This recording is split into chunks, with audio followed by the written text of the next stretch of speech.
जहाँ इनको ज़रूरत पड़ती है बंद कमरे में जा कर के नेताओं के पैर छू लेते हैं। कभी कहते हैं मैं इस सरकार में आ जाता हूँ, कभी कहते हैं मैं उस सरकार में आ जाता हूँ। राजनीतिज्ञ हैं जो सिर्फ गिद्ध टाइप की राजनीति करते हैं, जहाँ पर भी कहीं नेगेटिव सेंटिमेंट दिखता है उसको बनाने का प्रयास करते हैं। उनकी बात को मैं बहुत सीरियसली नहीं लेती। हाँ, राजस्थान में नगर निकाय और पंचायती राज चुनावों की तैयारियों के बीच अब भाजपा और राष्ट्रीय लोकतांत्रिक पार्टी यानी आरएलपी के बीच राजनीतिक बयानबाजी तेज हो गई है। आप सभी जानते हैं कि भाजपा नेता ज्योति मिर्धा और आरएलपी सुप्रीमो नागौर से सांसद हनुमान बेनीवाल के बीच की अदावत काफी पुरानी है और वो अब किसी से छुपी नहीं है।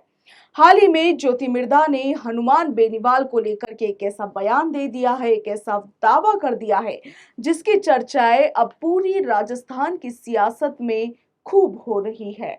दरअसल अजमेर में भाजपा की चुनाव संचालन समिति की बैठक के दौरान प्रदेश उपाध्यक्ष डॉक्टर ज्योति मिर्धा ने आरएलपी सुप्रीमो हनुमान बेनीवाल पर तीखा हमला बोला। उन्होंने आरोप लगाया कि हनुमान बेनीवाल नकारात्मक माहौल को राजनीतिक अवसर में बदलने की कोशिश करते हैं और उनकी राजनीति केवल और केवल विवादों के सहारे ही आगे बढ़ती है। भाजपा संभाग कार्यालय में आयोजित बैठक के बाद मीडिया से मुखातिब होते हुए डॉक्टर ज्योति मिर्धा ने कहा कि हनुमान बेनीवाल का राजनीतिक तरीका अलग है। उन्होंने कहा कि जहां भी असंतोष का नकारात्मक माहौल दिखाई देता है वहां उसे और भी ज्यादा बढ़ाने की कोशिश हनुमान बेनीवाल करते हैं।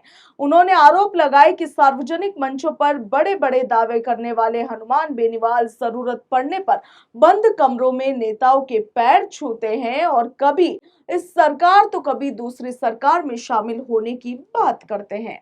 उन्होंने कहा कि वो बेनीवाल के बयानों को कभी भी गंभीरता से नहीं लेती है। ज्योति मिर्धा ने और क्या कुछ कहा, आप भी सुनिए। बीजेपी वहाँ पर नहीं है। नागौर जो हमारे संगठन की दृष्टि से अगर देखा जाए तो जो नागौर जिला है उसमें से 5 विधायकों में से 4 विधायक हमारी पार्टी के हैं। तो ये कहना कि वहाँ पे बीजेपी कमज़ोर स्थिति में, ऐसा मैं नहीं मानती।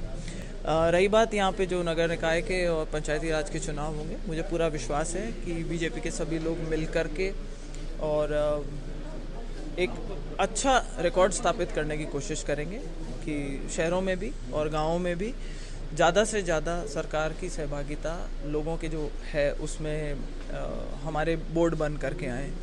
क्योंकि मेरा ऐसा मानना है कि जिस पंचायती राज की शुरुआत नागौर में हुई थी उसका महत्व पूरे हिंदुस्तान में सब लोग समझते हैं, लेकिन नागौर में भी उतना ही इम्पॉर्टेंट है क्योंकि गांव का जो एक आम आदमी होता है या शहर का जो एक आम आदमी होता है उसकी दृष्टि से अगर देखा जाए तो ये चुनाव सबसे महत्वपूर्ण चुनाव होते हैं। एमएलए एमपी के चुनाव से भी कहीं ज़्यादा महत्वपूर्ण रहते हैं, जो उसकी ज़िंदगी को इम्पैक्ट करते हैं। तो हम लोग आज ये मीटिंग है यहाँ पर संभाग स्तरीय, उसमें भी हम यही प्रयास करेंगे कि ग्राउंड का फीडबैक अच्छे से हमारे पास में आए, हम क्या चीज़ किस तरीके से रणनीति बना सकते हैं, किस तरीके से हम ऑपोजिशन को पीछे छोड़ सकते हैं, यही हमारा आज प्रयास रहेगा। सरकार का कामकाज किस तरह से लेते हैं? हनुमान बेनीवाल लगातार टारगेट करते हैं कि नागौर हो या फिर राजस्थान हो, वहाँ पर सरकार ना चीज़ नहीं है, मुख्यमंत्री ऐसे ही बने रहने चाहिए जैसा चाहिए, ये क्या सही है? ऐसा है, ये एक अलग तरीके के राजनीतिज्ञ हैं जो सिर्फ